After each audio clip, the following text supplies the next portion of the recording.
Oh my gosh. And no, I tried it. And Not bad. I didn't love it. Oh. I didn't love it.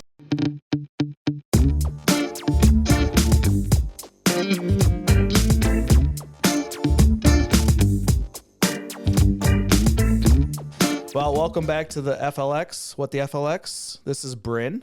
I would like to say she's the newest member of our team, but as of 2 days ago, just wanted to welcome you to the team. Thank welcome you to the you. What the FLX podcast. Yes, I'm excited to be here. She's had the opportunity to get out with us a few times and go exploring. So yes, some lovely adventures we've had so far. Yeah. One of her favorite places is the Rockwell Museum right here in Corning.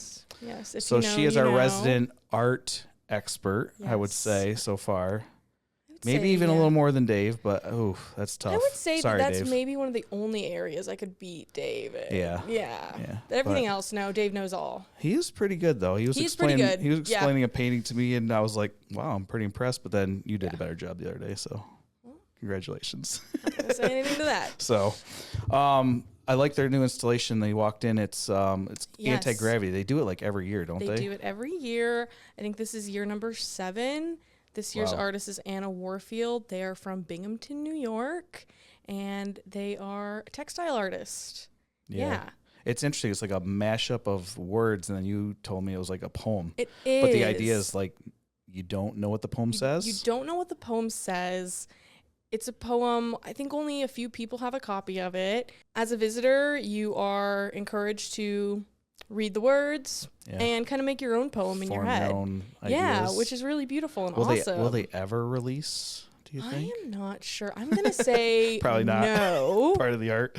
I'm going to say no. Yeah. Yeah, and local high school also had a hand in making that piece. They got to dye some of the fabric. The local high school IB art kids. That's cool. Which is really awesome. Yeah. So they had a piece in that. Yeah. Nice. That's awesome. Yeah. Every time I go to the museum, I see something I haven't seen, even if it's in, like, there's just so much to look at that I definitely don't catch it all every time. So being the resident art expert, I have a little speed round. I want to give you some questions and Test see. me. Yeah, let's go. See how really expert she is. Let's see what I can do.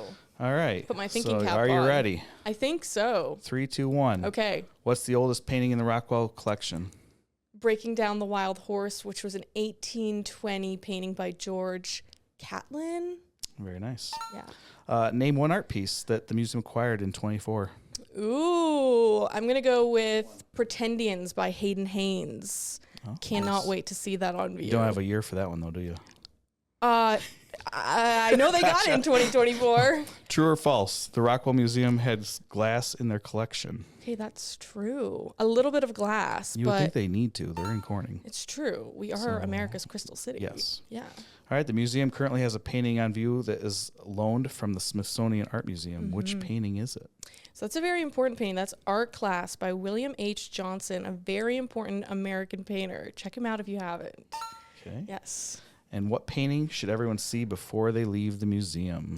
Ooh, I think that everybody should see The Appointment by Tim Kent before they leave the museum.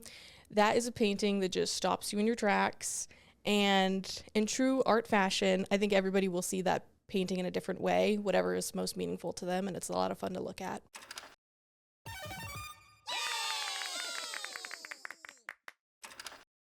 Nice.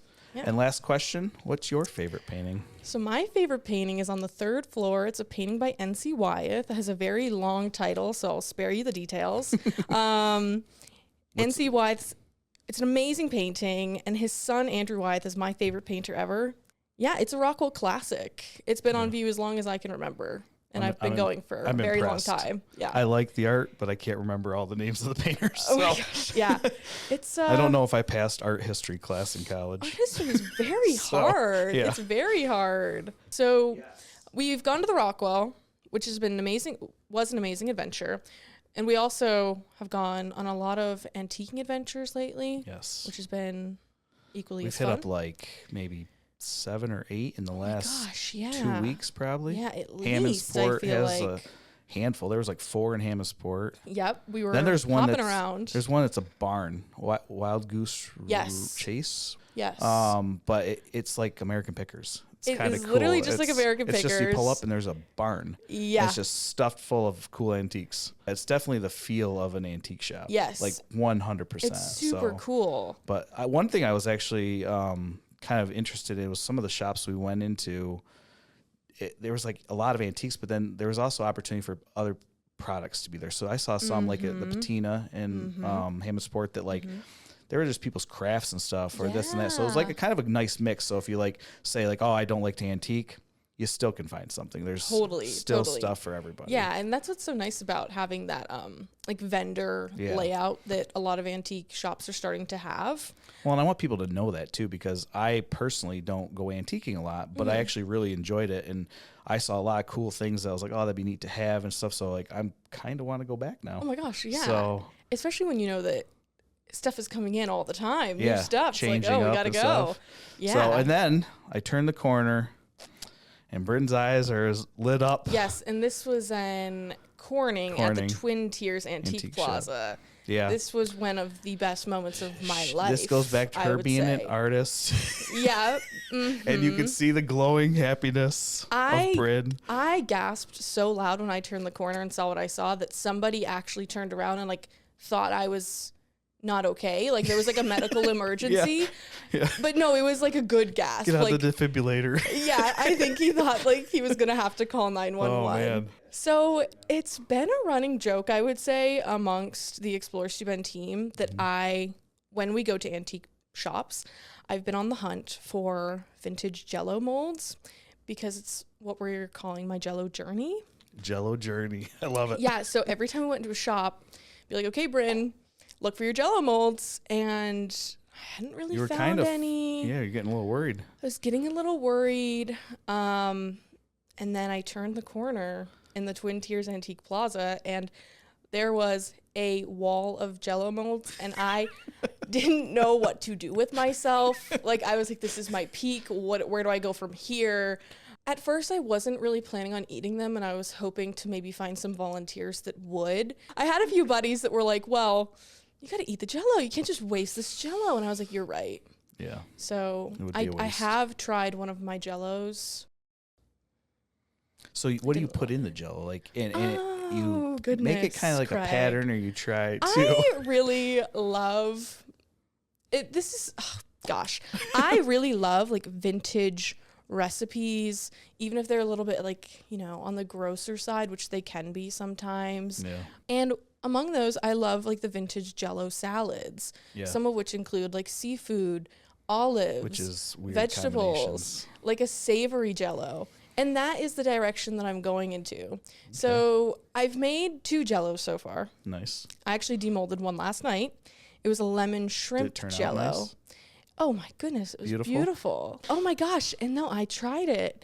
And not bad. I didn't love it. Oh. I didn't love it, Craig, and I'm sorry to tell everyone, but lemon shrimp Jell-O just wasn't the vibe. It's not about that. It's the Jell-O journey. It's the Jell-O journey, and I had a lot of fun, like photographing the Jell-O, taking some video. I would almost say it's like conceptual art. Would you like to see the molds? Oh, sure, yeah. Okay. Let's see some of her finds. So these are 2 molds that I found. We've got this nice little oval moment. Nice. This is what I use for the shrimp Jell-O. It's got some nice decorative elements. It does. I love that it has a hook on it so you can like hang it up. And then this, which is a little seashell. Isn't that iconic? That is awesome. It's iconic. Yeah, yes. I'm excited to use that one. Well, I'm so happy for you. Thank you. And this one's good because it's like a personal size. Yeah, exactly. Like, and then if you don't like it, you don't waste that much. Exactly. So, we're trying to stay away from any food waste. Yes. That's the goal. While also living out my vintage Jell-O dreams of making rancid creations. Well, I wish you the best. Thank you so much. So, on another note, she likes vintage records. I love records. I really love music. Records. Yeah, that's also been a joke. When we go to the antique shops, that's what you're hunting for, box of records. Everyone's like, Bryn, records. Have at it. Yep. Yeah, so... And then you're like, it's time to go, and Bryn's like, not yet. Not yet. Guys, I'm digging through the crate right now. Yeah, so it's the Market Street Antiques, right at the end of Market Street, that has an amazing vendor who brings in awesome records. And it's such a treat to go into that shop and to go through those records. Most recently, I picked up a cover. More show and tell? More show and tell. Nice. I came really prepared. Excellent. More show and tell. Recently I picked up, which is one of the most iconic albums I find. This is Blood on the Tracks. Oh, there you go. By Bob Dylan. Features an amazing first track, Tangled Up in Blue. One of the greatest songs, I think, of all time. Nice. If you're into records, you're into collecting vinyl, definitely check out Market Street Antiques. Yeah, we found some at the other ones as well, too. But oh my gosh, they're everywhere. Had a little bigger collection. Yeah. Oh my gosh, That's cool. All this talk about Jell-O, you know what time it is, right? I'm getting a little hungry for some food that I actually like. Something we can eat. So it's time for lunch. It's time for lunch.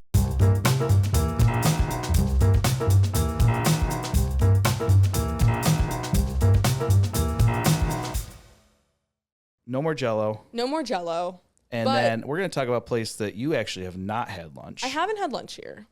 And though we're not talking about Jell-O, it kind of is in theme with Jell-O in the 1950s vibe. It's called Maybe Baby Burgers. So we stopped one day and we had milkshakes that day. Yes. And they were delicious. They were delicious. Phenomenal. And I was overwhelmed in the best way when I didn't know what ice cream to get with my milk. Like, Too many options. What flavor milkshake I wanted. Quinn was crying because he only got the small and I got a large and he was a little jealous. So he was jealous. He was jealous. But I was so boring. I got vanilla. And you didn't get a cherry on top.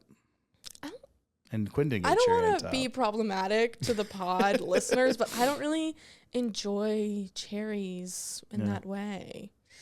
It's not for everybody. I know. I'm like so boring. But for their namesake, burgers. Yes. I have had several burgers there in the last few years. Yep. And they are loaded. Like you get them and you kind of wonder if you're going to be able to pick it up. Mm-hmm. It might be a fork and knife kind of burger, or you just dive in and it goes down your chin and everything. Which is okay. Yeah. I mean, maybe not first date best, but definitely a great place to have a burger and enjoy. But it's just very quaint. Located outside of Bath, headed towards Hammondsport.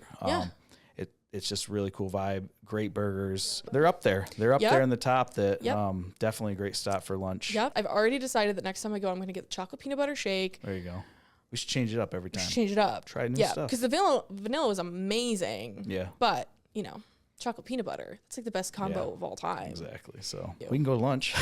Can we? Please right now. Yeah. All right. Well, in saying that, thanks for joining. Thank you so much. And we're going to leave you with this. Hello, this is Dave. Hey, Dave, end the podcast. Stay groovy.